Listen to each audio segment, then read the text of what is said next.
Alright guys, what is going on? My name is Joe, aka Cap. I'm Dom, not Mysterio. Scott Dash. And I'm Francis. And this is The Push. Clash of the Castle is this weekend. Ricochet might be leaving. Somebody else might be coming in. Who knows? We got a lot of things to talk about today, but before all of that, we want to take it over to everybody's favorite weeb, Francis Harrison, to tell us what's been going on in New Japan Pro Wrestling. Take it away, Francis. Tadaima! Oh, God. It gets worse every time. Him so badly. It gets worse every time. You give me an outlet for this, and you have no one to blame but yourself for that. That's true. We need to have a meeting about that.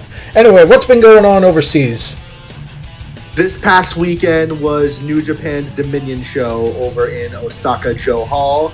It is the second biggest show of the year's promotion. And a lot of stuff went down. Nothing world-shattering, but we got two really, really good, excellent matches that I want to talk about. One of which immediately sets up another pay-per-view that's going to be happening here on American soil, involving our favorite punching bags, AEW. We do beat on them a lot. It's not like they don't give us a reason to. Yeah, I was going to say. Yeah. Like I said, I'm not going to go into the entire card because I know we're not familiar. Well, you guys aren't familiar with the entire roster. But before we do, I just want to get into one thing. I'm sorry, fellas.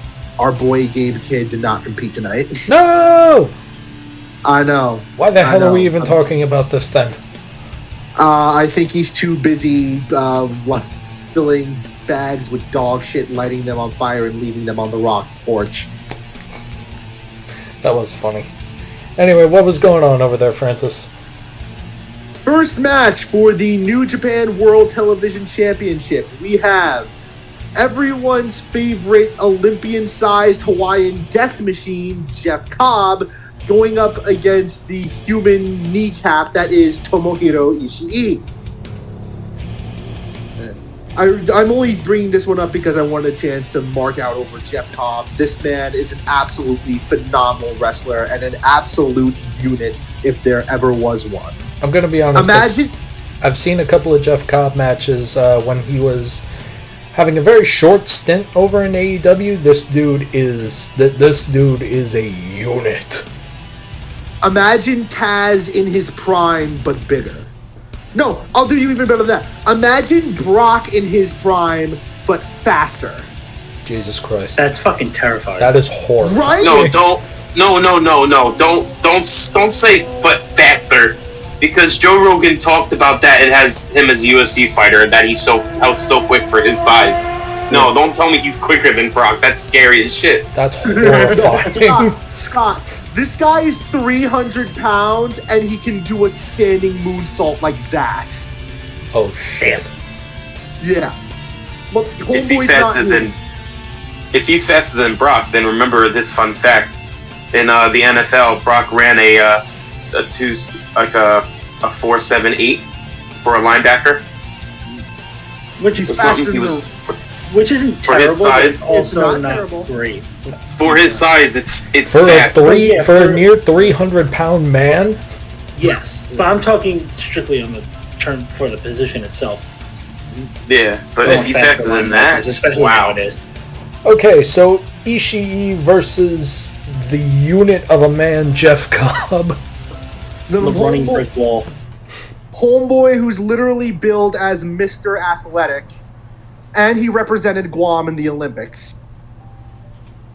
Dear God. So, yeah, no, this dude is legit. Like, he's not Perk Angle levels, because I don't believe he won a gold medal with a broken freaking neck. But, like, I'm pretty sure he broke other people's freaking necks. I'm sure. There were some necks broken.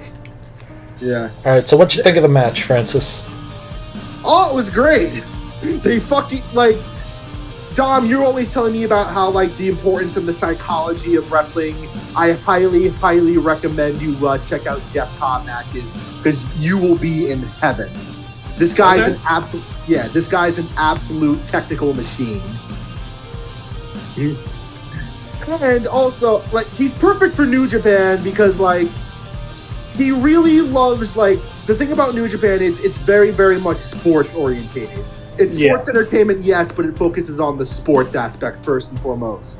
They do have angles, yes, but not like WWE or AEW. Gimmicks still exist, but, like, they're not front and center. Well, I mean, is this not the organization that gave us the Bullet Club? Yeah, but, like, that was invented by foreigners. Fair enough. I'm not saying, like, they don't have gimmicks and they're opposed to them. It's just, like, Bullet Club is, like, the first real gimmick they had. Okay, yeah, they focus more on the matches than they do, like, storytelling. You know what? That's fair, and I can honestly respect it, especially the amount of athletes that come from that company. Like, the level of wrestler that comes out of that company is insane. AJ, Nakamura, Okada, Brock was there, Balor, Kurt was there for a little bit. That was crazy. It's great. Yeah. So that's match number 1 I wanted to mark out about. Match number 2, the IWGP Heavyweight Champion. Oh, God. The Grand Sensei of Death Jutsu himself, Jon Moxley, defended his title against everyone's favorite self-explanatory superheel, Evil, in a lumberjack match. That's right. It was the Jon Moxley's New Japan stable. I forgot what the fuck it was called. It was something weebitude, even bigger than me. The Dojo of Death Violence versus the House of Torture. I'm sorry. Hold up. That sounds like an anime. That sounds like it should be an anime. You cannot just say a name like that and think you're gonna get the Dojo of Death Violence? Death Jutsu, excuse me. Of Death Jutsu? Yeah, so, Mox took a bunch of young lions, i.e. New Japan's developmental guys, and he took them under his wing, and he's training them, and now they're his... So now just everybody's bleeding. Yeah. So much bleeding. That's lesson number 1 in the faction. Bleed. Is how to blade correctly. Alright, boy. Here's your first lesson of the day. You're gonna take a flat back bump on a bed of thumbtacks. Why? Because shut up. Because I fucking said so, that's why.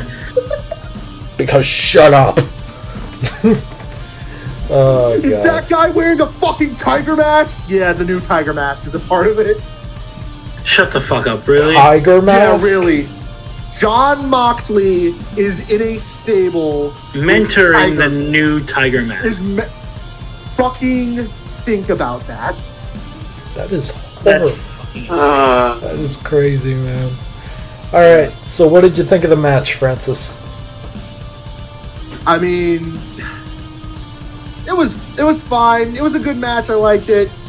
Mox and Evil definitely beat the unholy shit out of each other.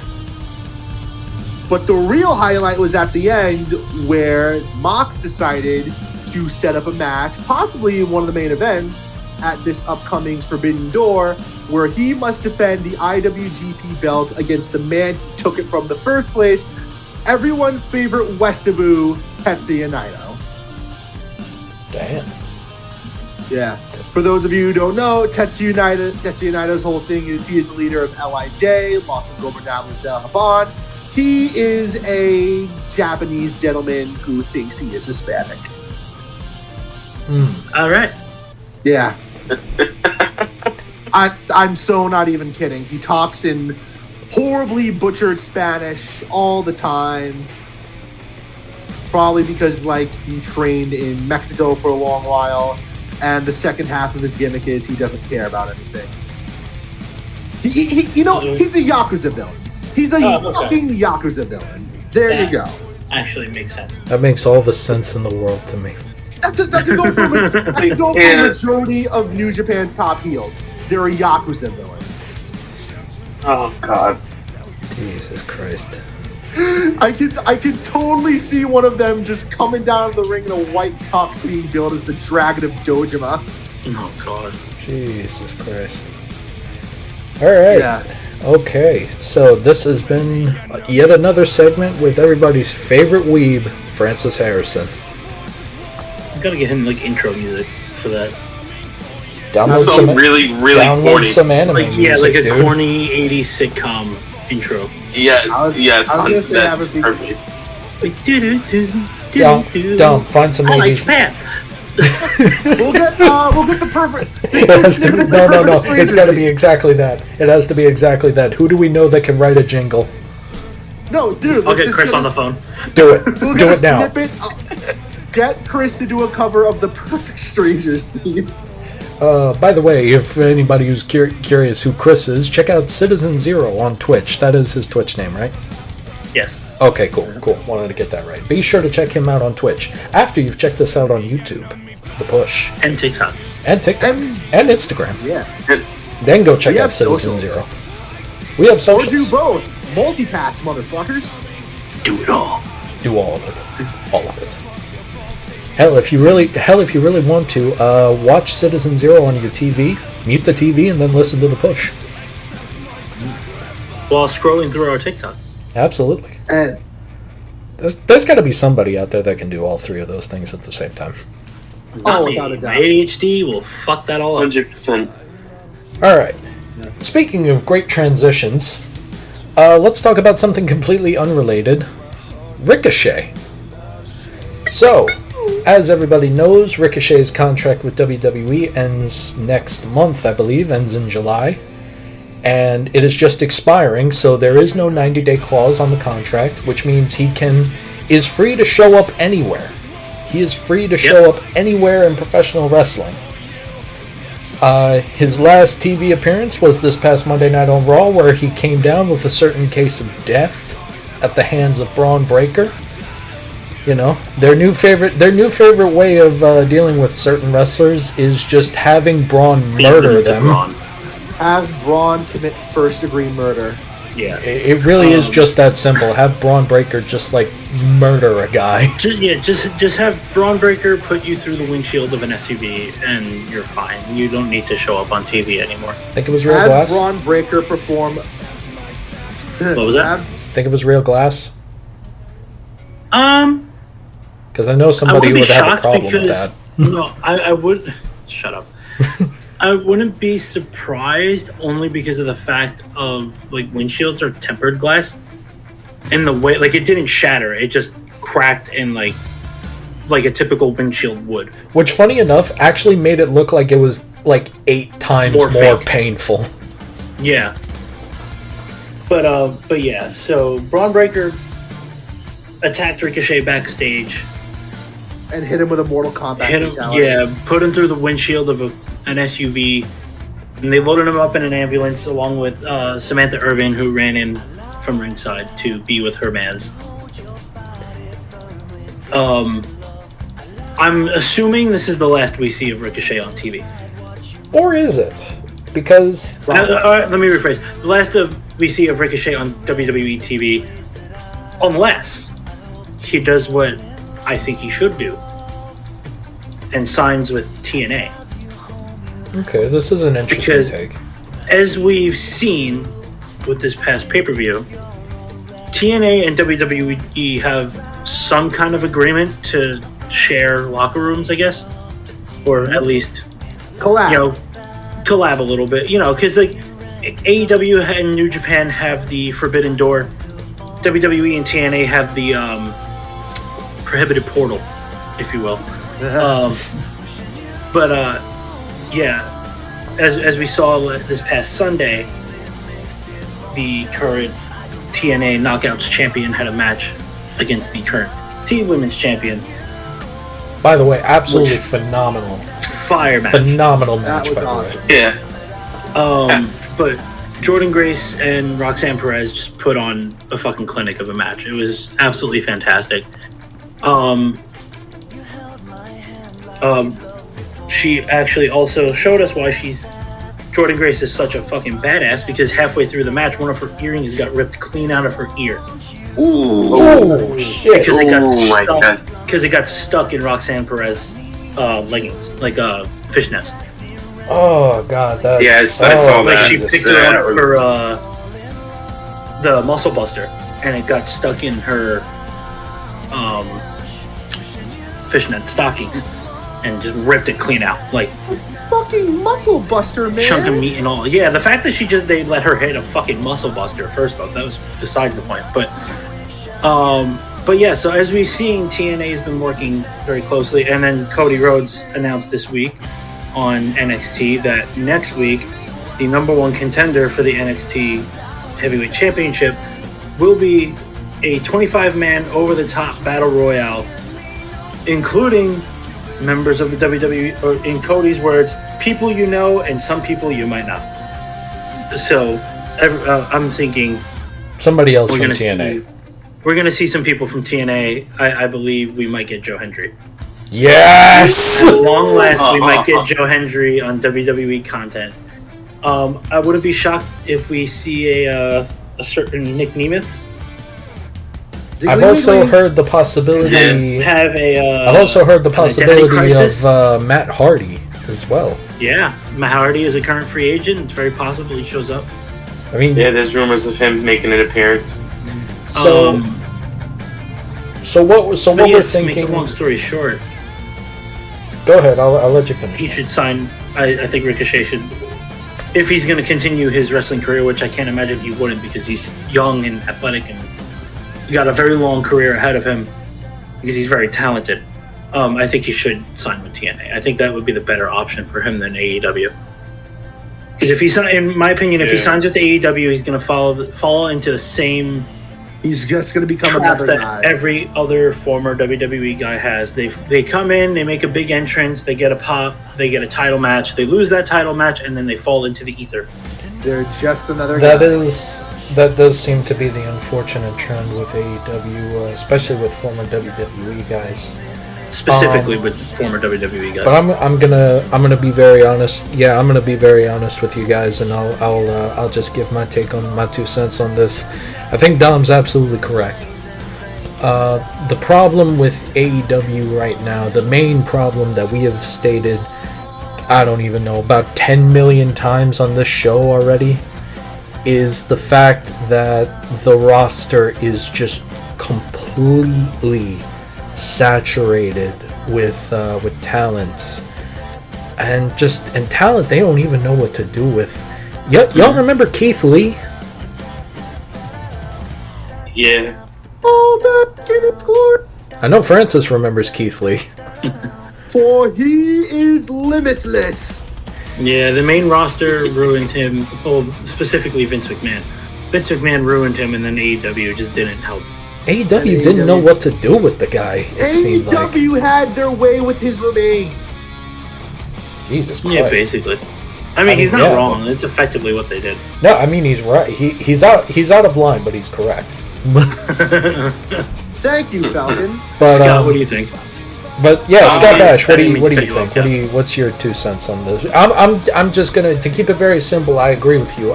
Unfortunately, I know he wants to go to AEW. I've heard ideas of him wanting to be over there.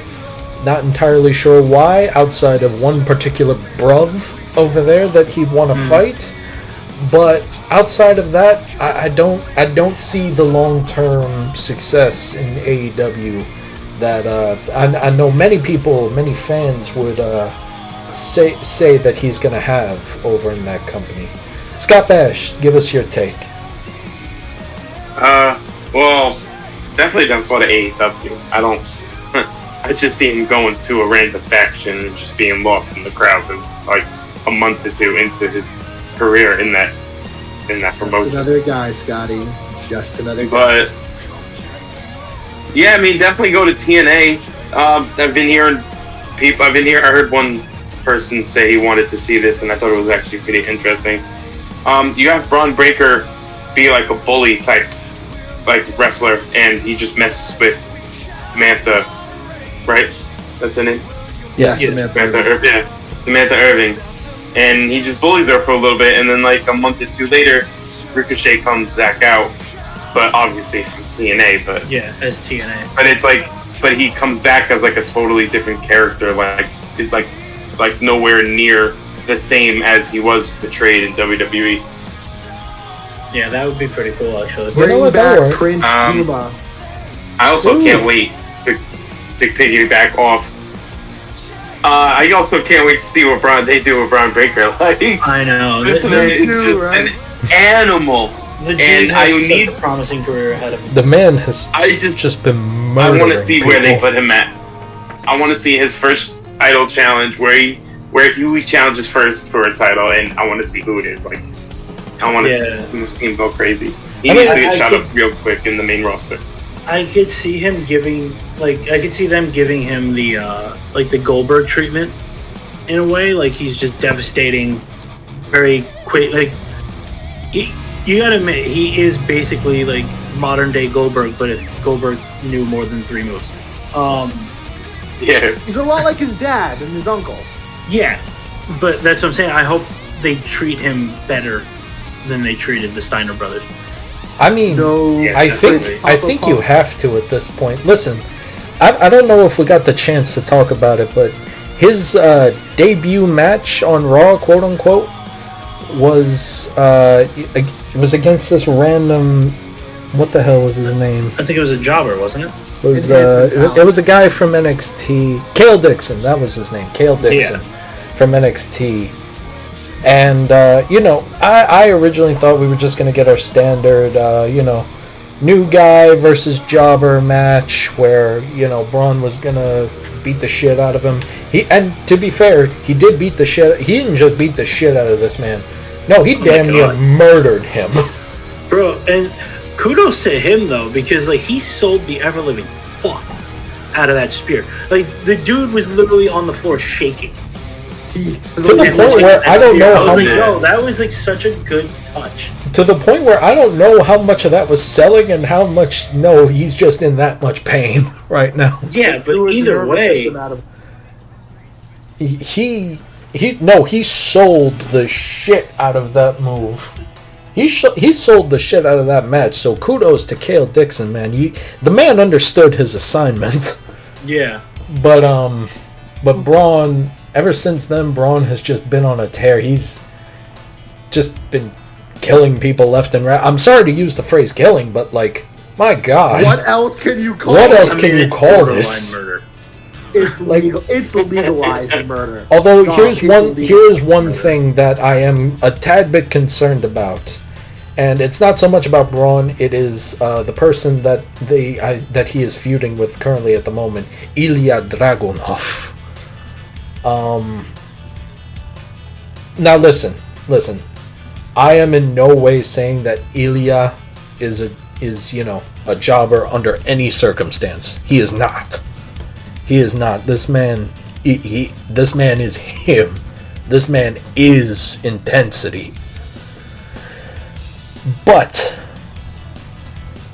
how many more times is this guy gonna lose before, you know, before, you know, people start losing interest in him? Is my fear. He lost once. He lost once to Braun Breaker, and you know he'll be fine after that. The match was a banger, by the way. Match was an absolute banger between Braun and Ilya.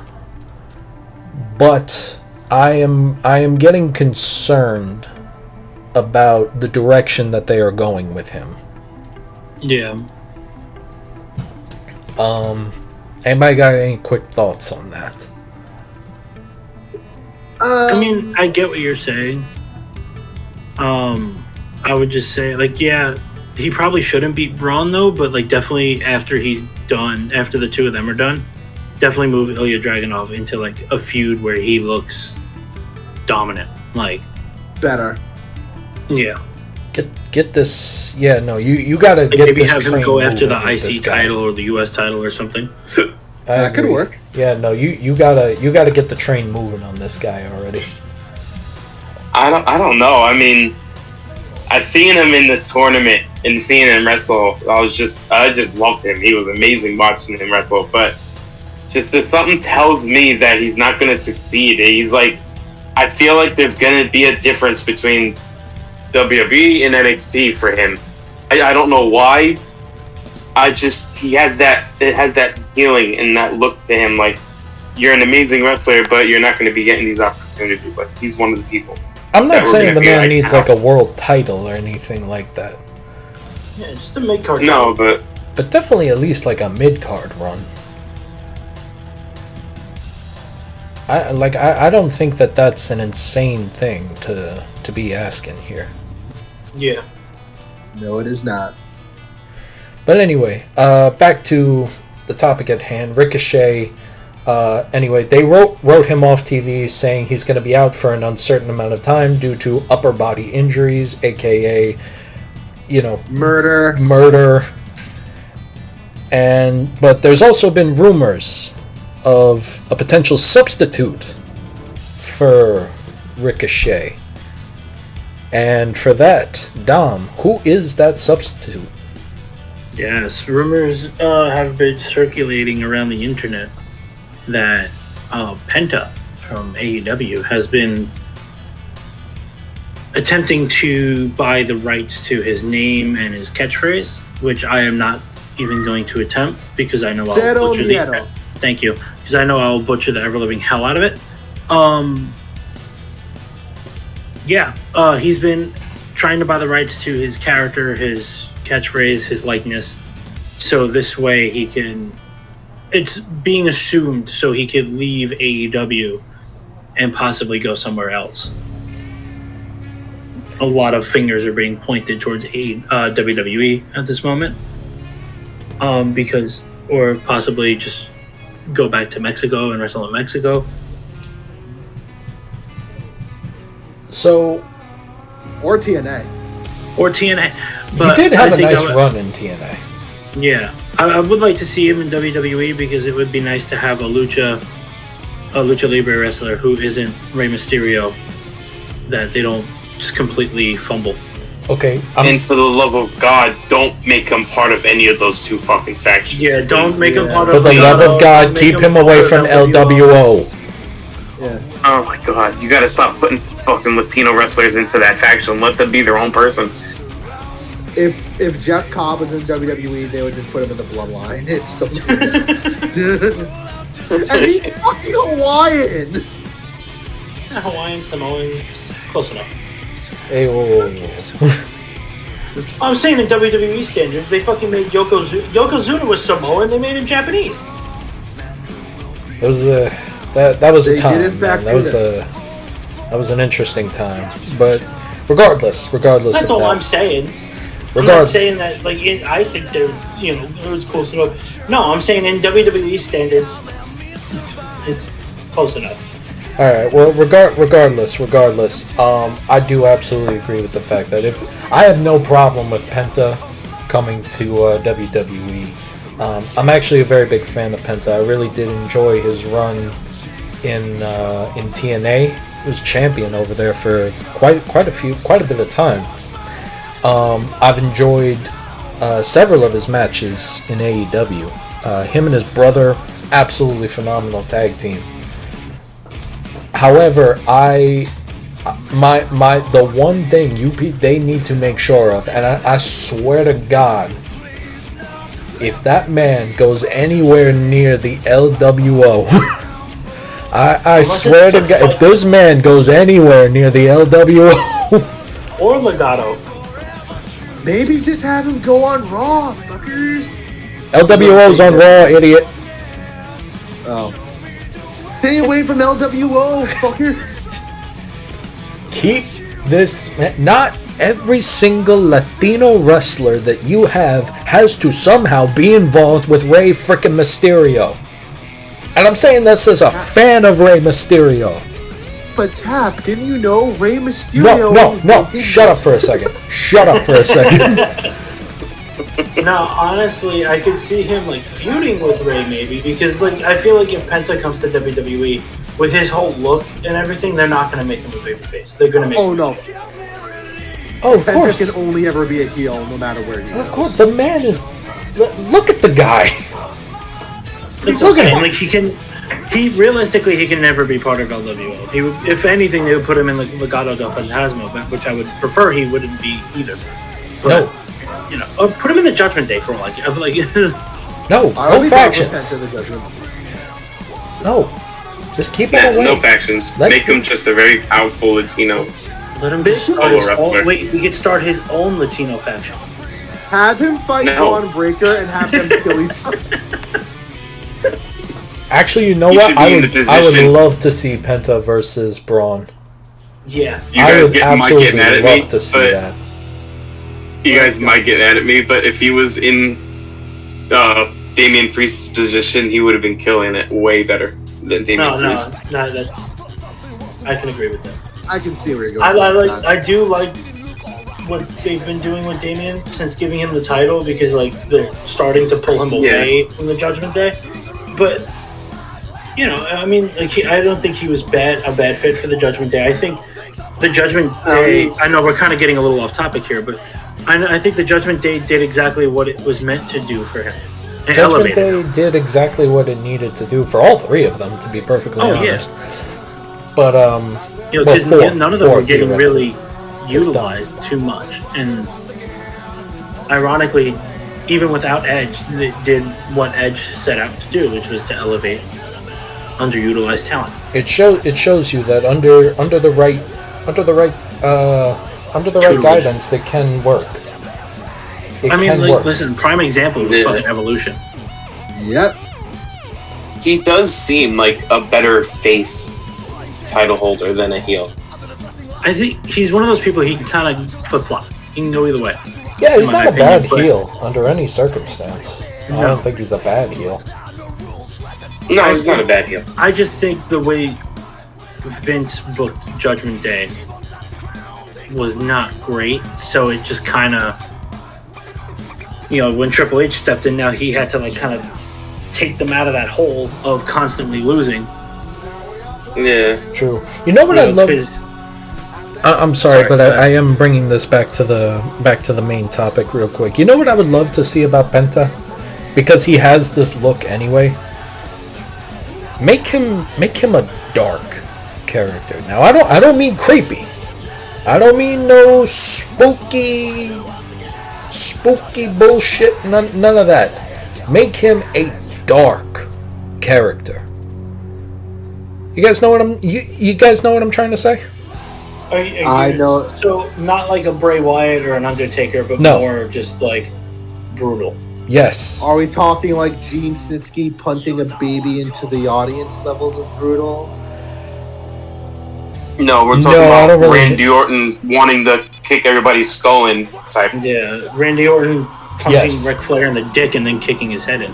Yes, make him a dark character. Like that's Psychopathic something I think serial people would killer. be. That's something that I absolutely see him being. I Yeah. would like that as a I serial could see killer. him being like a very brutal, devastating heel. Like the man, like if this were the case that he were in WWE, his first handful of matches should not be losses. No, He should just come in, dominate. absolutely. Yeah, no, And I agree. do we keep the arm break finisher though? Yes, Yes, Okay. only for special occasions though, not like every finish. yeah, no. You can But you figure. can't do it on like enhancement talent. Yeah, No, yeah. Okay, yeah. people like he's gonna wrestle and like you won't see them for a while. Yeah. Yeah, okay. But yeah, man. If Penta is coming to WWE, and honestly, now that I think about it, I really hope he is. You know, I'd be looking forward to it, man. I'd be looking forward to it. Tenemos cero miedo. Anyway, speaking of miedo, we have a bit of an update on a different type of dark. We're definitely talking about the creepy type of dark. We are definitely talking about the creepy type of dark because it is being announced that next Monday, the Monday Night Raw after Clash at the Castle, is the long-awaited debut of Uncle Howdy and the Potentially. Wyatt Six. Potentially. Yeah, once again, Dom, you are our connoisseur when it comes to this particular story. So, what have you been thinking about these QR code promos, first of all, and the potential debut of the Wyatt Six? Yeah, I'm not gonna lie, like, seeing the QR codes for the first time, I know I've said this on a past episode, but, like, it's still so true. Like, the second I saw the QR code for the first time, it flashed on the screen very quickly and then just went away. I was like, that's Bo. Like, it happened, like, the week after the Bray Wyatt documentary dropped on Peacock. So, like, I mean, the impact, like, obviously they planned for that timing because the Easter eggs really started with the after credits of that documentary. True. You know, in true Bray Wyatt fashion. But they've been so interesting as of late. Like, I feel like, you know, it's like, I feel like each week I just sit there and I wait. And I scour TikTok waiting to see it pop up because, you know, if, you know, for those of you who consistently listen to our podcast, you know I don't have fucking cable. So I have to watch reruns on Hulu, or I just watch highlights on YouTube. But yeah, so social media has been a great tool for catching those. Like, I don't have to sit there and, like, go frame by frame to catch the fucking QR code and scan it with my phone. It's been very interesting. It's been, like, it's constantly pulling me back in every time, and it's like, oh, what did Bo put in the QR codes today? What, like, and they, I know I'm, like, kind of rambling, but, like, they've been weirdly the creepier than Bray's were. If you noticed, I don't know if you guys have been seeing them at all. I agree because I've been paying attention to them. Yeah, there was one that, like, really had me by surprise. It was like a scene in, like, a psychologist's office. That like was a callback to kind of thing. That was a call. I'm sure you're aware of this. This is a callback to a psychiatrist that was interviewing the Fiend at one point. Yeah, it was the same woman. That's what I'm saying. I'm like, how, like, I mean, I'll leave it to Bo to, like, really kind of pick his brother's brain apart that way and, like, bring back stuff from him, which is really cool. So, like, it's been really interesting to see what they've been doing. So it's like they definitely had, I wouldn't be shocked if a lot of this still had Bray's fingerprints on it. Like, this is something they were working on, talking about before Bray unfortunately passed. And that could be why, but, like, Bo doesn't strike me as the kind of person to not have that kind of creativity. I mean, you know, he spent enough time with his brother to really know how his brain worked and, like, figure out, like, what he would do in this situation, like what kind of vignettes to make and things like that, and character work. So I'm very excited to see. Like, I'm really hoping it's this Monday because I've been, like, the past two pay-per-views, I'm like, is it happening? Is it happening now? No? Okay. So I've been very eager to have this back, so I'm very excited for that. And I think Scott, I believe you brought this up before we started recording, that it's been reported that Nikki Cross has been recording vignettes as of late that have been tied to the politics or whatever this new faction might be called. Hold on, give me a sec. I'm right there. It is. Maybe I'll get it quickly. Well, actually, Scott, while you're it's coming from the QR codes shown. They've been dropping clues with the new stable of Bray Wyatt and Howdy's what they were supposed to do.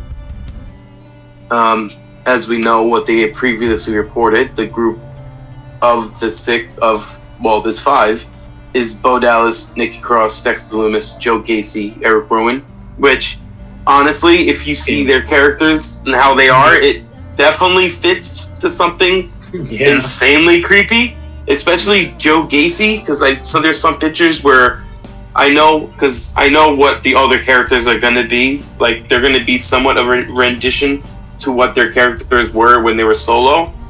Mm-hmm. But Joe Gacy, I feel like, is going to be that hidden straw in there that we're going to be like, oh my god, he might be better than, Uncle Howdy. Like, we might be having that convo for his character. Honestly, I feel like this is Joe Gacy's, kind of moment, to really shine. Because this is, like, right in his wheelhouse, of what he was doing in NXT before he had... because he got released, correct? Yes. At one point? No, he didn't, actually. No? Not Joe. I thought he did. I don't believe. Did he?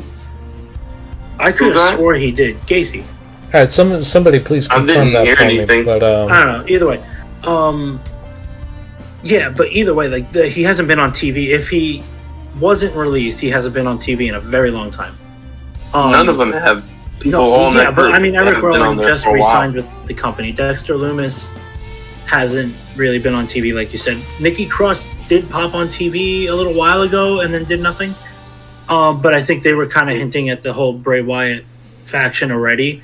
Because, like, I know they used her to get rid of the 24/7 championship, which was ironically really funny to me. I fucking laughed so hard. It was quite funny, but also the fact that the garbage can and just completely missed. But even more recently, they had her just like staring out into the, just staring out into space as if like looking at she's something. Randomly been in like the background of certain other people's things, like interviews and backstage segments. Just kind of like looking at something. Yeah. I don't know. Now I'm wondering if maybe she was looking at Uncle Howdy, though. It's a possibility. I mean, like he was just I think, she was looking out at him, possibly. Yeah, like she's been the only one that's really been seen in recent months. Yeah. Out of everybody else, that's supposedly in this Wyatt 6 or whatever. I don't know if they're gonna call it that. I know that was like the working name for a while, and then that was, before Bray had returned, and then, everything. Yeah. So I don't know if they're gonna stick with the Wyatt 6. Well, but I wouldn't be upset if they did, but I also wouldn't be upset if they didn't. That's fair. True. I mean, for a sixth member, they could get Braun. I would like to see him morph his monster character into something more of Bray Wyatt's type of mindset. Yeah. Well, yeah, bring him back to like his character when he was in the Wyatt family. But actually make him look like a monster, like someone totally different from what he was when he first appeared. Here's like Kane with the mask. I don't think he needs to come back with the mask, but like, I was using that as an example, though. Yeah, have him be less. Because Braun's always been like that same kind of character. He's like, I'm big and strong, but I'm also like a goober. Yeah, exact kind first of. One. I didn't want to say it like that, but he kind of was. Yeah. The first one that pops up to mind is I would like to see him as a version of like a Frankenstein monster. Just silent, deadly kind of thing. Yeah, like that would be. I don't know. I kind of feel like he would rock that. I think that would be interesting, but I don't know because like he does cut a decent promo. He's not bad on the mic. He isn't, to be perfectly honest with you. So I don't know about. What would be interesting. But I know there's also been rumors of Alexa Bliss has been back in the gym. Oh yeah. I think out of anyone, it'd most likely be Alexa to be the sixth person. Although what would be interesting is have them go after Braun, try to get them to join him. Oh, to like recruit him? Yeah, try to get him to join them and stuff like that. I mean, it would make perfect sense. Braun was as close to Bray as any of them, but like, in my mind, it would make perfect sense. Braun was as close to Bray as any of them. So he was just as close. Like, I mean, I'm pretty sure, in all reality, outside of kayfabe, Braun Strowman is the godfather to Bray and JoJo's kids. Exactly. So, like, if there were anybody they would try to be recruiting, and it would give them a story right out of the gate, and even if Braun did lose to them or something like that, it wouldn't hurt him. I don't think it wouldn't hurt him at all. I think people would be excited to see him with them, or at least because like they could have him lose and like he gets like mind controlled or something, like kind of how Randy Orton was under Bray's influence. Either that, or he just completely refuses, and they just proceed to try to if they can't have him, destroy him, or something. Yeah, exactly. Like that. Oh well, if you don't want to be part of us, then we're gonna make sure you get nothing. Mm-hmm. Like every time he has a match, they come out and ruin it. Exactly. We can't have you. No one can. Exactly. Yeah. Exactly like that. Because then they could even bring in the reveal of Alexa Bliss to kind of reel him in, because they always had a very close relationship. They did. So especially when they were doing that the mixed match challenge, they had such good chemistry together. They did. So they could have her try to kind of reel him in, be come home, kind of thing. You belong here. Yeah, and I mean they started doing that at least at one point during the lockdown era. They did, and unfortunately didn't really get to do much with that. Yeah, unfortunately it didn't get to go any that far because Roman. But I love that that's just the answer, because Roman. Yeah, because Roman Reigns. But yeah, it's interesting. It's interesting. It's definitely absolutely. I'm definitely looking forward to it. I'm definitely looking forward to seeing what they do. Scott, you've been kind of quiet, but give us your thoughts. Your thoughts on this. No, I mean, it's not really much. You guys explained good. I mean, I said a little bit. I really got nothing else on this particular subject. I'm just already ready to see it. They're taking their sweet time, but yet it's just so hooked into seeing what's gonna happen. Absolutely. That I just can't wait. The pop for these people are going to be insane. Actually, you know what? Before we move on, I have one final question: babyface or heels? Heel. For these guys? Heels. Heel. Okay, 100% heels. Here's the thing: how do they get them? How do they get the crowd to boo them? Though, because this is going to be a very hard thing to boo. They're not. They're not going to be able to. Kind of like tweeners then, because they're never going to get booed. No. Unless they royally fuck up, and then that's the wrong kind of booing. Because then that's we hate you, go home booing, not we hate you because you're a bad guy and we're supposed to hate you. Yeah. Yeah. If anything, what they should be is like the Fiend. Okay. You know what I mean? Like how the Fiend got cheered, but he did heel things. You know, like he attacked people, but people cheered him anyway. You get what I'm saying? I get what you're saying. However, I mean, that's what they need to do. They need to treat them like heels, but they're going to get cheers either way. So you might as well not consider them heels, but like also at the same time consider them heels. That's true. That was always kind of the interesting thing about Bray is he was definitely a heel. He was over as fuck though. But nobody could boo this guy. You can't boo him. You couldn't boo him. He bled charisma. Exactly. That's what I'm saying. Like if the Wyatt Six, whatever Uncle Howdy's thing, whatever they're gonna call it, gets boos, I don't know if it. I can't imagine that would be a good thing. It's probably going to wind up. It's going to get boos. It's just probably the fans going along with it. Maybe. I don't know. Or it'll be because like the fans don't feel like they're living up to the reputation. You know what? That makes sense. Which is what I'm afraid of, honestly. I do have that fear as well. I don't think that. I don't think that Triple H would let something like that happen. But as I've said every single time, as I've said every single time that we have talked about this subject on the show, WWE, you guys need to be very careful about this, because if you guys screw this up, there is going to be a big problem. If this goes sideways, they can't. They have to just recycle all of them into new characters, and because they won't be able to be in the ring. Like Dom gets heat, but it's not because they think he's bad and they like whatever, it's because, he's kayfabe boinking Rhea Ripley and Liv Morgan. So obviously everyone hates him. True. Because they're fucking jealous. But what were you going to say, Francis? I'm sorry. Yeah, go ahead. I was only going to add one thing I think they should do with Wyatt 6, and that is maybe save their debut for like a Big Four show like SummerSlam. Unfortunately, it seems like they're putting it on a Monday Night Raw. Yeah. That's not bad either. It's just like, I remember Bray debuted the Fiend at SummerSlam. At SummerSlam, yeah. That's what I said.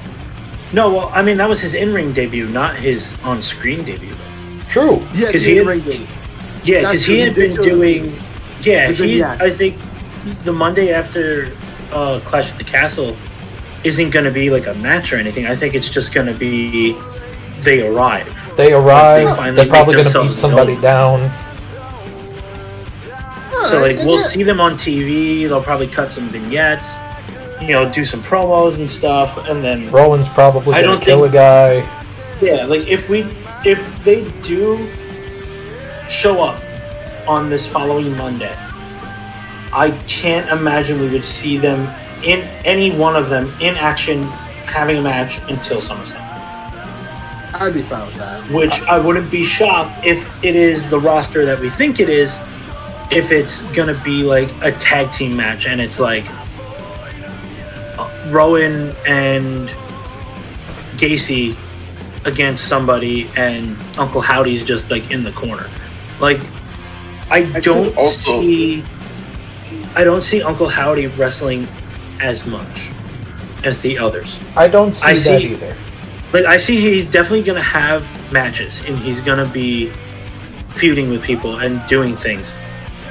But I see them, at least in my opinion, what I think they might do is they're going to do a lot of similarities to Bray's original run as the Wyatt family, where he was more the manager. He was the boss. He told the other people what to do, and they did it. He was more watching and observing as Harper and Rowan just wreaked havoc. Exactly. He'll have matches, and he's the leader. He's the strong leader who shouldn't lose. And then leave the losing to Rowan and Gacy and Loomis and this and that, and let him when he steps in, shit hit the fan. He is boss level. Exactly. It needs to be okay, they're feuding with Braun Strowman, right? And they send fucking Joe Gacy after him. So Joe Gacy gets his ass fucking handed to him. Okay, so the next week on Raw, we're gonna send Dexter Loomis at him, and then he beats Loomis. And then they're gonna send Rowan, and then him and Rowan are gonna have fucking a slobber knocker of a match where fucking they kill each other for 2 hours, 20 minutes, because it's two big fucking men slapping man meat for for almost half an hour. That's and then at the pay-per-view exactly. At the pay-per-view you have fucking Uncle Howdy steps in and just lays down the law at this point. True. Just beats the annihilation shit out of Braun. Exactly. Yeah. But that's what it needs to be. Obviously I'm not saying that the other guys can never win. They should absolutely win. But if for the beginning, to know why Uncle Howdy is in charge. Exactly. Uncle Howdy needs to be the top guy. He needs to be on his Roman Reigns shit. Honestly. Yeah. He does. He absolutely does. I agree. Look, there's a lot of potential for this to go right, and I'm hoping it does. I fear that there is a lot of potential for it to go wrong, but I trust that they know what they're doing. I trust that this is in good hands, and we're gonna see. I'm definitely looking forward to it, though. I'm definitely looking forward to this debut, man. Yeah, and honestly, I'm gonna put this out there now. I say we move on to the next topic because I can sit here for the next hour and a half and talk about this shit. So okay, yeah. So anyway, for the sake of this episode not midnight, I say we keep moving. It's true. That's true. So, Clash at the Castle, you guys. That's true. Before we get to any Wyatt 6 debuting on Monday Night Raw, before that, gentlemen, there is a premium live event this weekend. Clash at the Castle in Scotland. Scotland. Scott, it's your land. Ah, Where Joe Henry's song went #1 in the music charts. Okay. So Not rumors shocking on at all. maybe. And then I think Maybe? Cody said rumored something about like a catchphrase of mentioning Joe Hendry. That would be. Oh, incredible. also, I'm sorry. Before we continue to Clash at the Castle, I do want to bring up one thing that made me chuckle. Who saw the AEW reunion on NXT? Yeah, I saw that. That was actually quite funny. Just my favorite part was the dig of like, listen, you guys seem like you're in a better place now. Like, damn, bro, like fucking That's your own Cody company, just loves dude. to shit on his past companies. Like, His own baby. yeah, Damn. like he helped create it, but like he was smart enough to leave. Yeah, I think You know he what, saw true. where like Tony was taking it, and he was like, "I'm out. I'm Fuck out. this." I'm done. This is not what I wanted to do. Anyway, Clash at the Castle is coming this Saturday. That's true. And with every premium live event comes the return of our prediction game that we'll eventually have a name for. how about just the prediction game? Maybe. Shut up, bitch! Okay. Put it in the... Ladies and gentlemen, put it in the comments. What should the prediction name be? You can let us know in the comments of this video. Let us know. Let us know what the name of this should be. But anyway, who's got the card for me for this weekend? I do's, I has it. All right, Dom. What kind of we matches are we got? going to start with Scott's favorite title of all time, the Women's Tag Team Championship. Our current champions, Bianca Belair and Jade Cargill, are taking on challengers Shayna Baszler and Zoe Stark, as well as Alba Fire and Isla Dawn in a triple threat tag team match for the championship. What are we thinking? All right. Jade team. Well, Oh, actually, I knew before Francis before would anything pick else, Scott, this is Yeah, your favorite title. This And it's is your land. your favorite division. I mean, I don't see them losing. Definitely not this tag team, but I don't see them losing anytime soon. This is too powerful of a duo to be I agree. losing this quickly into these tag partners. I don't know. I couldn't like. I get what you're saying. Yeah. They're two, like, out of the three teams, they're the only ones that make sense to win right now. Yeah. All right, so you guys are saying that. We're So saying Bianca and Jade. Yes. you're all Bianca saying and Jade. Bianca and Jade. What do you say, Cap? Oh God. I'm gonna be honest here. I do like them as a team, but I still got it in the back of my head that one of these two are turning on the other. And that is the only thing that would cause them to lose their tag team titles. Because as far as I'm concerned, their leaps as far as wrestling goes, they're leaps and bounds above everybody else. They are I leaps. agree.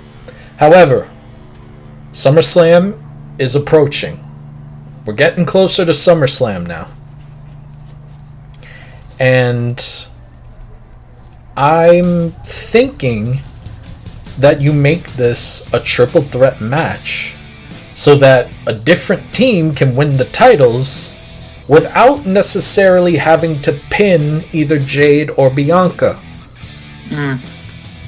So, honestly, I'm going to say Shayna and Zoe. Pinning, specifically, or tapping out either Alba or Isla. Isla, my bad. It's like Island. That's just silent. My apologies, Isla. No, I know. I'm just But, fucking with it. Yeah, are you putting that in for a bonus point? I got a question. Is it possible to put 2 bonus points? I mean, yeah, you want to bet it. Alright, so here's the deal. I'm saying Shayna and Zoe win, tapping out either Isla or Alba. For a tap? Yeah, they're both Yeah, submission they're people. both they're That makes both sense. more submission people. Or you know what? I'm just gonna say they beat Isla and Alba, and I think that now we are going to start seeing the split between Bianca and Jade. You're going to see tension during the match?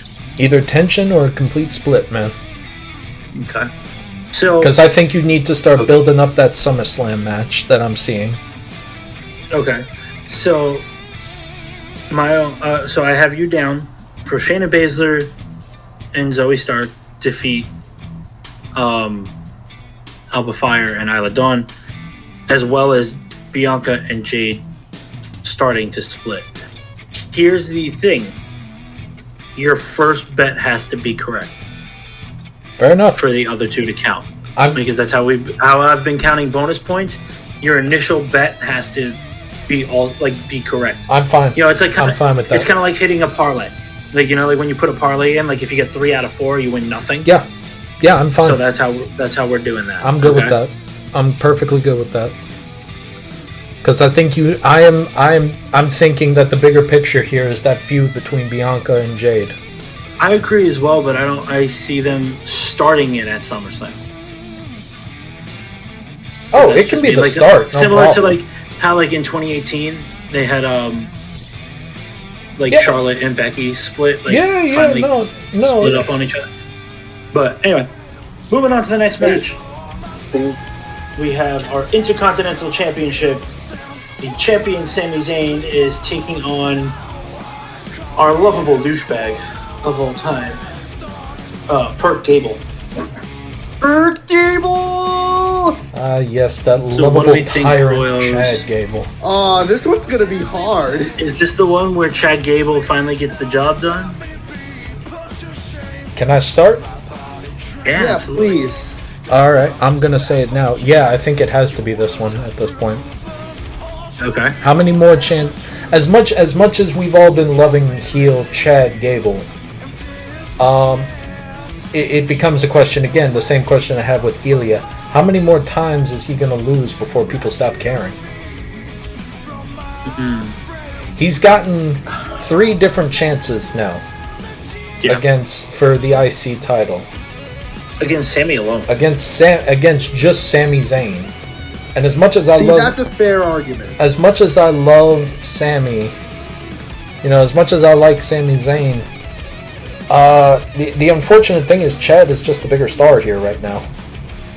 Oh, I agree 100%. That is the unfortunate reality that Sami is facing.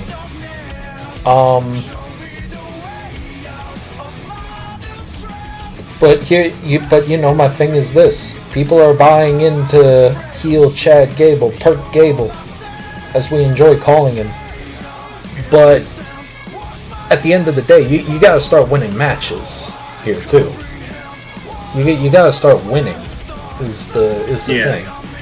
And so my thing here is that Chad wins, or to be honest, I don't really know where this goes with him. Yeah. You can't win the mid-card title. You're not moving on to the world title picture, obviously. Exactly. But yeah, no. So I'm gonna say Chad Gable wins this match. Okay. Yeah, I'm gonna go with Cat. Put me down for Perk Gable. What say you, Scott? Oh God, I'm kind of annoyed that this is the fucking match. First of all, because how many fucking months do we have to go through with him getting another fucking chance? Goddamn, either him go nuts and attack his faction and they finally break up, or he finally wins that title. My prediction, I would like it. You'll understand when I give you the answer, but I would like it to be a 2-point answer instead of a 1-point result. Go for it.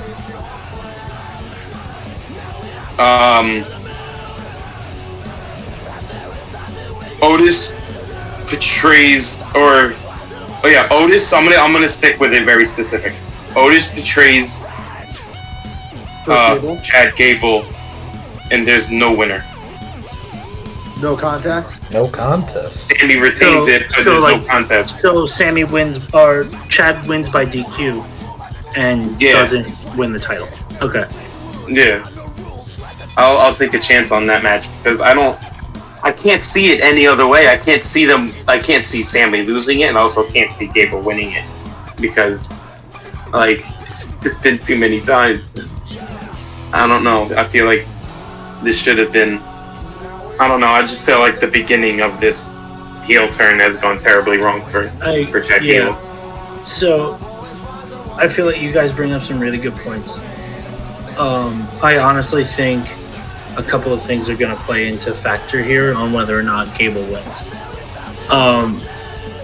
Otis is like a big factor in it. Like Scott said, like he could turn on Gable altogether and just cost him the whole match, or like technically win him the match, but he doesn't win the title because disqualification. But the main factor that I'm still concerned with is Gable still has to sign a new contract. Has he still not signed a contract? He hasn't signed a new contract yet. But granted, it hasn't expired yet, but there's been no news of Gable signing. So whether that means they haven't offered him anything yet or they're still negotiating, which is also a possibility. Because I think a lot of wrestlers now are negotiating their contracts more heavily because TKO has more money and they're probably more willing to spend it. You know what I mean? Yeah. So I think that also plays into the situation on whether or not he plans on staying. I am going to give it to Gable as well, though, because I would really love to see him win. I am going to put a point on the line here as well, and I'm going to say that Otis helps him win. Okay. All right. Anyway, moving on. Next match. The next match is the Women's Championship. Bayley, champion, is taking on local girl Piper Niven. Okay, so who do we think is winning and why is it Bayley? Yeah. I was just about to say Bayley. It's Bayley. It can be no one else but Bayley. Yeah, no, Bayley should not lose anytime soon. Yeah, it's also because I only see Piper Nevins as a person that's just there, not winning good important matches, not losing bad matches that she shouldn't losing. She seems like a person that's just always going to be there, and just nothing's going to happen. That is an unfortunate truth. Yeah, I am going to also look at it just from a booking standpoint right now. We all know Nia Jax has a title shot at that same championship at SummerSlam. Yes. Clearly the better matchup for that would be Bayley and Nia, so this way you have a face and a heel. And, you know, Bayley's trusted to make Nia look better. Not saying that Nia Jax is completely terrible. Like I said, she's definitely made progress in her time away from the WWE. She's gotten better. She definitely seems a little safer. Her in-ring style has been slightly different and looks neater. You know, more well put together. But you don't want to do a heel versus heel at SummerSlam with Niven and Nia Jax. So it kind of makes the obvious pick Bayley, in my opinion. Yeah, I agree. I do hope it's still a competitive match, however. I do Absolutely. hope I feel like as long as it's entertaining match, it's fine. It's going to be fine. Yeah. I'm sure it will be, because Piper Niven is extremely athletic for a girl of her size. No, she is incredibly talented. And Bayley's a goat. It's straight up. Like, she really is. She is. So they're going to put on a decent match, I think. Absolutely. Yeah. Okay, so the next match we have, because we really don't need to spend a lot of time on that. The undisputed WWE Championship of the Universe. Cody Rhodes takes on AJ Styles in an I Quit match. So as we saw, we had AJ pull a Mark Henry on Cody. Pastel suit and everything. Well, yeah, with the pastel suit and all. I thought that was a really nice touch. Oh, I thought it was funny as hell. No, I'm not gonna lie, the second I saw the suit, I was like, he's not fucking retiring. He's pulling a Mark Henry, and I was so happy. Yeah. The second you see a So pastel-colored suit, you know it's all bullshit. Yeah. It's symbolic. I'm gonna start here. I don't see Cody losing right now. Oh, God, Especially, like, no offense to AJ, but definitely not to AJ. AJ, nothing to put past him. The dude is probably one of the greatest wrestlers of Whoever lived. all time. I've not once seen a bad AJ Styles match that I wasn't entertained by. Certainly one that was his fault, at least. Exactly. My only reason for saying definitely not AJ is just he's at the point in his career he doesn't need it. He's there to elevate talent, not to win titles, in my opinion. So, my pick is Cody Rhodes. And I think it's going to be a 5-star match, in my opinion. Oh, it's going to be an absolutely phenomenal match, but at the end of the day, Cody Rhodes is absolutely winning. Yeah.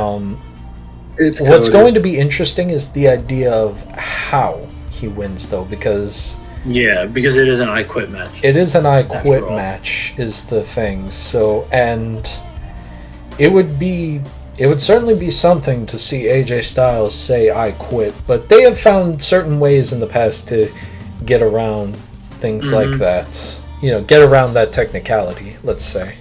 Yeah, but I don't see Cody using one of those. No. Because he's not a heel. No. No. I mean, I wouldn't be shocked if it simply just comes down to if they want to get around not having AJ say I quit, they could very easily just have him get completely knocked the fuck out. Does that count, though, is the question. Well, yeah, because if the ref calls it as a no contest. The belt wouldn't change hands, though, but I can see what you're driving at. But that's what I'm saying. But AJ would lose anyway. True. Yeah. True. And that's what I'm saying. Like, if they don't want him to say I quit, they could have Cody put him in a fucking sleeper and he just knocks out. That's and true. the ref calls it. That is absolutely true. I agree. Because obviously it's an I quit match, so there's no DQs. Yeah. Yeah. It's going to be interesting. It's going to definitely be interesting to see. It's going to be an absolute banger of a match, though. Yeah, and I'm sure the OC is going to get involved at some point or another. Scott, your take. Yeah, so I definitely don't see. I can picture AJ Styles saying "I quit," especially with a very thick Southern accent. I quit. I know it's probably gonna be wrong. I'm usually wrong by predicting the ending, but I just hear him just screaming for like a couple of seconds, like 5-10 seconds, and just quit, like he just like starts like just gives up, like. But I mean, it'd be crazy to see Cody not keep it for at least a year. Yeah. So it's going to be Cody that wins it, and I do think AJ Styles is going to say I quit. Cody, especially since we haven't had an I quit match in so long, so that's going to be a great match to see. Cody shouldn't drop that belt until at least Mania. Can I actually say one thing though? Hit me. I've appreciate what they've done with Cody, where I don't know if y'all have noticed this or not, but Cody has not done much wrestling on weekly television, at least, ever since WrestleMania. No, but he's there every week. But he is there. So I do appreciate it. There's something about the fact of, yes, Cody isn't technically wrestling, but he's there. But he doesn't need to have a match every single week. No, we see him every week. Because especially like we see him every week. He's always there. He's always cutting a promo. He's doing some kind of segment. His presence is there. That's all that matters. I really appreciate. I appreciate this idea of he's not wrestling every week because he doesn't have to. He is the world. Exactly. He is the WWE champion. But I do at least appreciate his presence. On the show, because it's like because if you have him wrestling every week, that's how you just wind up with another Seth Rollins situation. And dear where God, he you works himself cannot to do death that. and now has to take time off with surgery and recovery and this and that. Speaking of which, all the speedy recovery and best of luck to you, Seth. Like, please come back soon. We miss you. Actually, take as long as you need to, please. Well, yeah, take as long as you need take to. take your Hopefully- time, sir. It is fine. Hoping for a speedy recovery and like don't come back until you're ready. Hope for a Like, good. please. I hope him for a pleasant recovery. I will say. Yeah. A full recovery. What they're doing with Cody shows exactly why we hated Roman and Brock Lesnar and Goldberg for the reasons when they had those titles.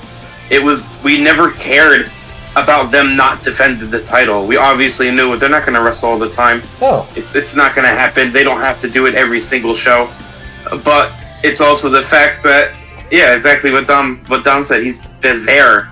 Like you're at least showing respect to the title by at least showing it on its show, You're and showing not up just to work.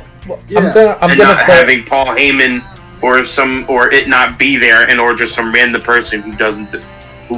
I mean, I'm not saying Paul Heyman doesn't deserve the title, but he doesn't deserve the title as the story goes for him. I get what you're saying. Like, it should be the champion, not the champion's lip slot. Exactly. Yeah, I mentioned Paul Heyman because He was the only one on TV every week. For the past 5-7 years, Roman and Brock has been champions, and he's been the advocate for both of them. So it's like he's always holding it on him because of it. Yeah, it was Paul Heyman and the Usos were the only ones that were consistently on TV. Yeah, that is a thing. Yeah, no, I'm just saying. I appreciate the fact that it feels like this is how it should have been. Because to be perfectly honest with you, I'm looking back on this from a hindsight perspective. The times that he was there, the segments with Roman were great. Absolutely, they were fantastic. Yeah. And I think the reason that we got so mad wasn't because we hated Roman. We hated the scarcity of it. We hated the absence. We hated the absence of it. So that's the only thing I say. Because I hate this idea that people were like, oh, y'all hated Roman and stuff like that. No, we didn't hate Roman. We hated that he wasn't there. Yeah. Because the segments with him were great. The segments that he was there were fantastic. All of them were fantastic. A lot of them were fantastic.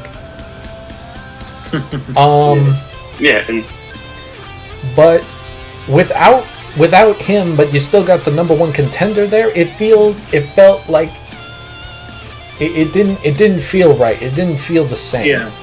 I think that was the big critique, and that's the thing that I wish people would get through their minds. We didn't hate him. We hated that the segments felt hollow when he wasn't there. Yeah, that was the whole thing. It was like, having Cody. Like, I feel like what they're doing with Cody is what they wanted to do with Roman, but Roman wanted the Brock Lesnar schedule. Yeah. Because obviously it was for his health. Like, a man doing oral chemotherapy should not be traveling 4 days a week, Yeah, I mean, that's a completely different story, but yeah. I did not know that was the treatment he was doing. But, he's been doing that since he's been in remission. They even said that right before WrestleMania. That's a big part of why he was missing a lot, but and I understand that. So that's the only reason I'm not freaking out about it. Yeah. This is a mandatory stop to the current conversation we were having, because we haven't had this in a while. I just recently got from Bleacher Report an update on a wrestler, honestly. Breaking news. The Rock just recently shared a photo of him rupturing a Versa stack while trying to film a movie. So even though he hasn't been on TV, obviously, but he is an important figure. And the new movie he was filming for is The Smashing Machine. So maybe we'll see Rock pop up a little bit. Since he's not doing that movie, maybe you want to kill some time. If not, A speedy recovery, even though I have my feelings against him, but he's hurt. So No, yeah. No, Just because you don't like what they do as a character, and doesn't mean you Fair enough. yeah. All right, Alright, so we have one more match left on the card. I don't see them adding another one at this point. Yeah. Because the go home show is tomorrow. Yeah. We have the World Heavyweight Championship. The champion Damian Priest takes on the big, handsome bastard from Scotland, Drew McIntyre. All right. God, I love Pat McAfee. I miss him. I miss him too, dude. All right, so here's my take. All right, here's the deal. I like Damian. I do. I like Damian. I do. We made a lot of jokes about him with the Money in the Bank briefcase. To his credit, they were to our credit though, they were funny. They were funny as fuck. They were hilarious. Not to pat ourselves on the back here, but pat. No, pat away. Pat, But I do like Damian. I like Damian a lot. I've enjoyed the fact that we have had, a Puerto Rican world champion. And he's good. He's really good. But Drew McIntyre right now is on a completely different level. He has we have sat here and we have said Drew McIntyre has one of the most justified heel turns in professional wrestling, possibly ever. Possibly history. This man has the most justified heel turn ever. His mic work has been absolutely hysterical. Oh my god. It's been hilarious. This has been the most character we have gotten out of this man, possibly in his entire career. Anywhere on this planet. This has been the most character work we have ever gotten out of this guy, and it has been phenomenal. Absolutely. It has been a masterclass in trolling. Because even his social media work has been absolutely hysterical. Oh yeah. Bored at work, lol. And there's 5 minutes later. But and let's not forget there is one big punk-shaped cloud in the future. Get it right, it's a Pepsi logo. That's true. There is a looming CM Punk in the future. Just waiting for him with that World Heavyweight title at SummerSlam. Which I do hope that he is at least ready to be back by SummerSlam. I hope to God at least. Yeah, I'm going to say... Seems like it would be there. It does. I'm going to say... come on. Give him the title. It's his hometown. For more than 5 minutes. It's his hometown. Can you imagine the pop, though? My God, can you imagine the pop this man would get in his home country? His home country. His family there, his friends there, everything there. Can you imagine? This man has earned this moment. He's earned it. You can put some shady shit going on, between Damian and the Judgment Day if you feel like it, if you really want to. That could work. They've already been hinting at that anyway, and I think that would be a decent feud as we head into SummerSlam. You can have Finn turn on. Finn turn on him. Any of them turn on him, really. I can't imagine Dom doing it. I feel like him and Dom are too close. It has to be Dom's Finn. got a completely different situation going on. But exactly. It has to be Finn. It should be Finn Balor. But if anyone turns on Damian Priest, it has to be Finn Balor. But because Rhea Ripley's still out, she's not coming back.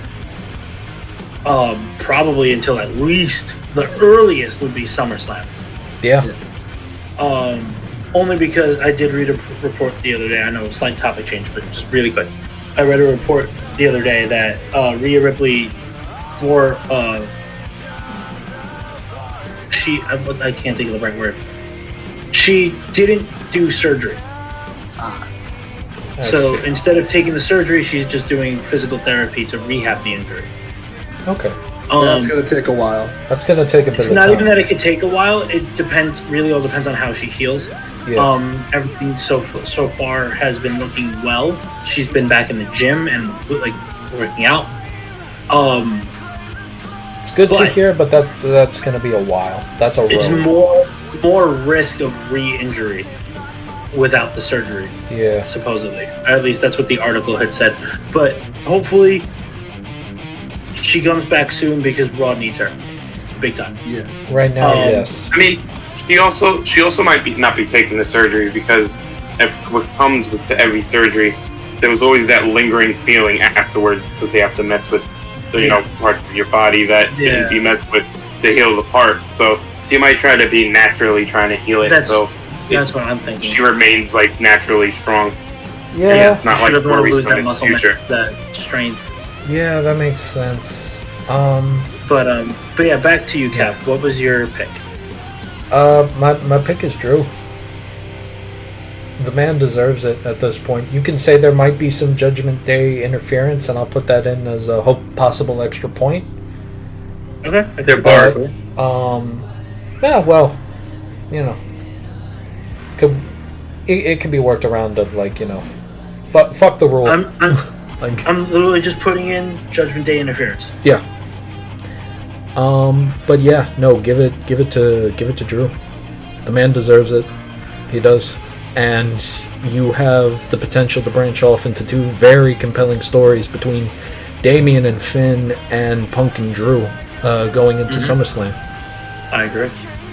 Yeah, honestly, Cap, I'm gonna back you up on that one. I agree. I think it's about time to give Drew a real title run because he can fucking run with it.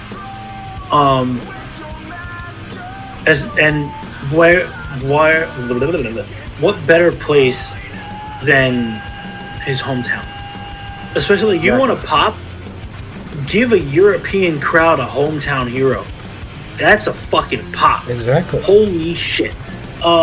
Scotland would lose it. Scotland's probably already going to lose its mind. Would probably implode because people they would riot in the street because they were Wallace so happy. would come back from the dead.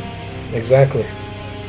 And on top of that, like, give him the run in front of people that he deserved. Like, he carried the company through COVID with the championship before Roman came back and everything, and he was phenomenal with no crowd. Think about what he could do with a crowd. He's so over. People love him. Give him the title at this point. He's on the fucking poster for the event. Because it's his house.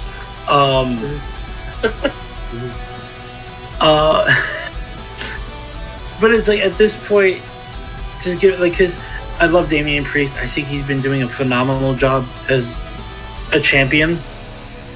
I really do. I really like what they've been doing, but everything going on with the Judgment Day and the absence of Rhea Ripley is so obvious. It's a big problem. Yeah, it's a big problem. thing. And having Damian have to juggle that, the lack of Rhea Ripley, Dom's injured, so it's really just him, Finn, and JD McDonough. Well, and obviously Dom Dominic's started involved wrestling with again. Liv Morgan, but like it's a whole thing. Like, having him deal with all the drama going on with the Judgment Day, and then him also having to be like the top guy on Raw. It's too much for one person, in my opinion. And like, yeah, and I don't. And I there's doubt too much. There's too much going on to like kind of differentiate one from the other. So it just seems too sloppy. Yeah, I guess. Take the title away from Damian, give it to Drew. Let them settle the shit with the Judgment Day, whether they're kicking him out or not, and then everything going on with Dom, and then maybe when Rhea comes back, we can try again. And to be perfectly honest, like I highly doubt this is going to be his only title run, his only world title run. I highly doubt that that's going to be the case. No, honestly, at this point, I think what probably is a really good idea to happen would be Damian gets kicked out. Like Finn turns on him, costs him the title. Damian leaves the Judgment Day, turns face, right? Yeah. You have him feud with Finn. You know, while Punk and Drew do their thing, Drew has a nice title run up until Mania, and then maybe you do a rematch. You do Drew and Damian at Mania, and you can give Damian the title back. Give him his WrestleMania moment, a real WrestleMania moment. You know what might be interesting? Or have him win the Money in the Bank and cash in as revenge. You know what might be interesting, though? Give Damian the Royal Rumble. Not gonna work. That is true, yeah. Give him the Royal Rumble. That is a very good idea, Kat. I'm glad you agree, Francis. Anyway, Francis, since we got you talking right now, what are your thoughts? Who you got? No, it's the same as everything. Give it to Drew. You know, like, I was conflicted. My only issue with it is, like, Damian's title win still feels semi-fresh, even though it's been a couple months. But at the same time, Drew has all the momentum in the world right now. Mm-hmm. Yeah. And to the point where it would feel wrong if he didn't get the belt. So they should probably just give him the belt. Yeah. That's the real problem here is as over as Damian is, Drew is over leaps 10 and times bounds more over. He's 20 times more over than that. It's not even close. It's an unfortunate thing to say, but it's true. Yeah. All right, But Scott. What? Sorry. Go ahead, Francis. I was gonna say, like you and Dom said, like he'll get other shots in the future. Oh, absolutely, absolutely. Yeah. You were saying, Scott? Scott, your take. So, I love the fact they all went with Drew McIntyre because I also believe he's going to lose the title, but it's not going to be at Clash of the Castle. Because the most entertaining part has been McIntyre losing ever since WrestleMania. So, what I am going to predict is obviously Damian Priest is going to win this title, but I'm going to add a point onto there, and we're going to continue to find entertainment in Drew McIntyre's story. Because what better than in Drew McIntyre's hometown when you hear a certain Cult of Personality song pops up? Shit. And McIntyre, CM Punk doesn't have to be there. Just the fact of his presence, of any CM Punk presence, is going to interrupt Drew McIntyre. And it's just going to continue the story of, you're not going to fucking do anything while I'm hurt. You're mine until I come back. So I'm getting really excited because I just You're like getting giddy over this. My God. Yeah, really? Holy shit. Because I can just picture him flipping and going onto Raw and just flipping the fuck out. Because once again he fucks another title opportunity gets fucked up. I'm not gonna lie, that would be Punk. fucking funny. Punk would be the biggest heel in wrestling, though. Because I can also see him throwing a a tantrum. I can also see him throwing a tantrum after the match, at Clash of the Castle, with the camera still on, just pissed off. CM Punk was what the fuck? Here's the thing. If Drew loses this match, he's probably going to kill somebody. Yeah. He's probably just going to kill someone. At least an attempt at Punk. I'm taking that prediction because I really hope that's what's going to happen, because that would be so great to watch. All right. That is all the matches. That is our prediction, folks. Those are our predictions. We all hope you enjoyed Clash at the Castle this weekend, and we hope you've enjoyed this episode. Be sure to follow us on TikTok and Instagram at The Push Wrestling, and please be sure to like and subscribe to this channel, to The Push, for more weekly wrestling content. But for all of us here at The Push, my name is Cap. I'm Dom. Got that. And I'm Francis. Ring that bell for me, Dom.